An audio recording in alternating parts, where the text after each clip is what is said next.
Hello दोस्तों, मेरा नाम फैज़ और आज की वीडियो में हम समझेंगे इसके बारे में जो कि हमारा है मोटर प्रोटेक्टर, जो कि हमारा कोपलैंड में लगा होता है। जो हमारे कंप्रेसर ज़्यादा बड़े होते हैं उसके अंदर ऐसे ही हमारा मोटर प्रोटेक्टर लगा होता है। तो ये सिंपल सा है। जो हमारे छोटे कंप्रेसर आते हैं उसके अंदर जो इंटरनली वो थर्मल वो लोड दिया रहता है, तो उसमें लगाने की ज़रूरत नहीं।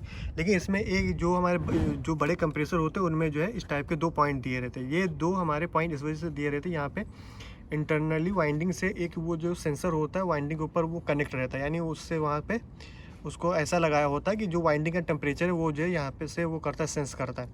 तो यहाँ पे 2 पॉइंट जो दिए गए वो अंदर से आ रहे हैं, जो कि ये सेंसर के हैं, ठीक है। तो ये सेंसर के जो आ रहे हैं इसमें हमारे मोटर प्रोटेक्टर में कनेक्ट होते हैं। कैसे कनेक्ट होते हैं हम आगे समझेंगे। तो वो उसकी सेफ्टी के लिए, कंप्रेसर की सेफ्टी के लिए, अगर हमारा एक फिक्स अमाउंट से जो कंप्रेसर का टेम्परेचर है, यानी जो वाइंडिंग का टेम्परेचर ज़्यादा जाएगा तो कंप्रेसर के लिए हमारे दिक्कत है। कंप्रेसर हमारा बाद में जो है वाइंडिंग ख़राब हो सकती है, तो उसको सेव करने के लिए ये जो है लगाते हैं मोटर प्रोटेक्टर, बाकी और इसका कोई जो है काम नहीं। अच्छा, जो इसमें जो आते हैं ये जो नहीं, ये मोटर प्रोटेक्टर ये कई तरीके के हो सकते हैं, शक्ल में सेम होंगे। तो इसमें सिर्फ जो है हमारा जो वो लोड का जो है वो काम करेगा।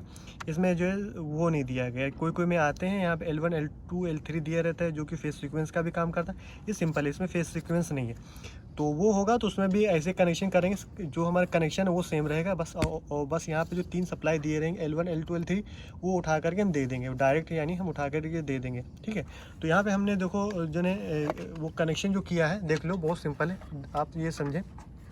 T1 T2 ये माने L है और ये N है। तो T1 T2 इस वजह से दिया गया क्योंकि यहाँ पे 220 सप्लाई यूज़ हो रही है और 220 3 फेस यूज़ हो रही है। तो 3 फेस में T1 T2 ऐसे ये दिया रहता है। तो हर जगह के ये लिखने के तरीके अलग हैं।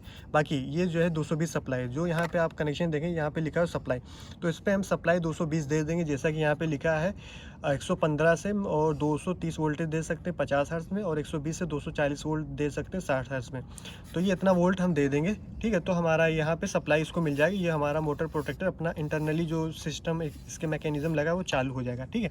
अब हम क्या करेंगे, ये जो 2 वायरें हैं ये हमने यहाँ पे लगा ली S1 S2, जो कि हमारी अंदर जो सेंसर लगा है कंप्रेसर के उसके हैं। तो इसको हम ऐसे करके यहाँ, तो ये हमने ऐसे इसको लगा लिया, ठीक है।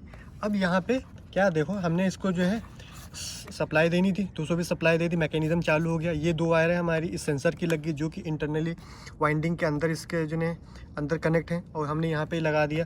तो जो सेंसर है इस सर्किट के अंदर ये जो है यानी ये कनेक्ट हो गया, ये 2 वायरों से सेंसर कनेक्ट हो गया। और ये 2 हमने जो वायरें दी ये हमने कंट्रोल की दी हैं, जो कि मैंने हाई प्रेशर लो प्रेशर में दिया हुआ वही है, एक से दिया एक से निकाल, जो कि यहाँ पे देख सकते हैं M2 और M1 लिखा है। और ये निशान जो हमारा है वो है क्या बोलते हैं, जो इसके अंदर रिले लगी, यानी एक से देना एक से निकाल देना, बड़ा सिंपल है। वो कैसे करना, जो हमारा जो कंट्रोल आ रहा है Y1 या दूसरा कंप्रेसर है तो मान लेते Y2, तो वो जो हाई प्रेशर लो प्रेशर में आकर के हम देते हैं, बस वही वायर है, बस उसी को लेकर के हम जो है इसको जो है ये दे सकते हैं, और हमारा सिस्टम ऐसे कंट्रोल हो जाएगा हाई प्रेशर लो प्रेशर से भी, और इससे भी हो जाएगा। अगर इन केस हमारा कंप्रेसर ओवर हीट होता है तो हमारा कंप्रेसर जो है ऐसे वो रहेगा, सेफ रहेगा। तो हमने देखो बड़ी आसानी से इसके कनेक्शन कर लिए, सप्लाई देनी है और फिर ये सेंसर कनेक्ट कर लेना, और ये हमने कंट्रोल की वायर जो आ रही कॉन्टेक्टर को चालू करने के लिए, ये वो वाली वायरें हैं जो हमारे हाई प्रेशर लो प्रेशर में जा रहे हैं। तो ऐसे ही हमारा कनेक्ट हो गया। तो इसको अंदर है यहाँ पे ऐसे हम वो कर लेंगे, फिक्स कर लेंगे। तो उम्मीद करता हूँ आपको जो वीडियो में समझाना जा रहा है टॉपिक ये कैसे कनेक्शन करते हैं और क्यों इसको लगाते हैं, तो आपका जो डाउट होगा वो दूर हो गया होगा। अगर अभी तक चैनल को सब्सक्राइब नहीं किया तो प्लीज़ चैनल को ज़रूर सब्सक्राइब कर लें, और वीडियो अच्छी लगी हो तो लाइक करें। अगर कोई डाउट रह गया फिर भी तो आप कमेंट करके बता सकते हैं।